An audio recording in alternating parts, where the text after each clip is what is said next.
In the NDP's vision for this new Virgin Islands, we see a territory that provides for all of its citizens, one that is on the cutting edge of technology, one that gives our people a chance to develop new industries, share our culture with the rest of the world, and one where each person has a fair opportunity and access to the services they need to live a good and wholesome life.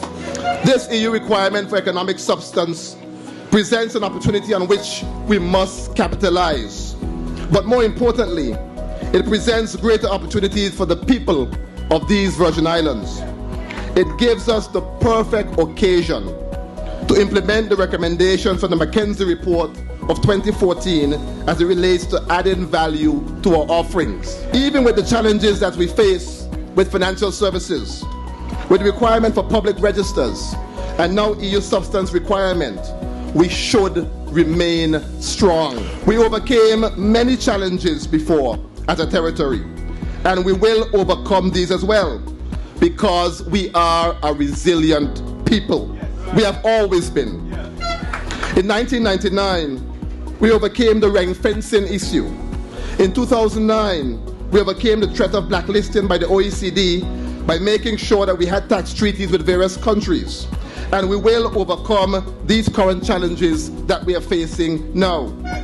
One of the things that we can do is develop facilities like a special economic zone for knowledge-based industries which will receive priority. The objective is to develop this territory into an innovative entrepreneurial technology hub, benefiting from a tax-exempted environment. This will require government to be fit for purpose. This will require government to be a facilitator and not a frustrator for entrepreneurial activity. We see technology as an opportunity to, yes, systematize our processes within government, but also an opportunity to develop new industries and even share our culture with the rest of the world.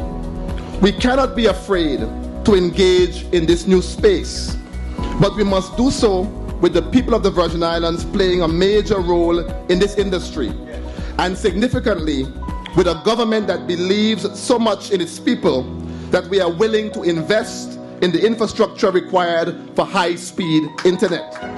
I see high-speed, reliable internet access as a national security issue for the new Virgin Islands. I see it as inextricably linked to the economic success of a modern-day Virgin Islands and should not be left up to 3 private carriers to determine our rise or our fall.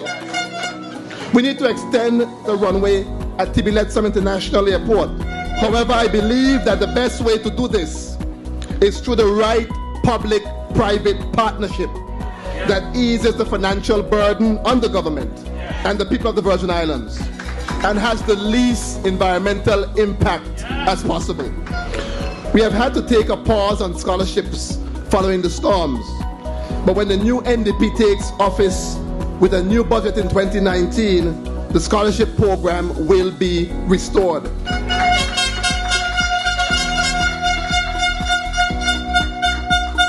We will also increase our scholarship offerings.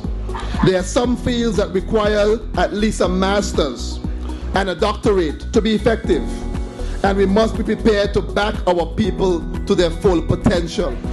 If we say we want our country and capital to be seen as a financial hub for innovation and business, we must now begin to think a little deeper.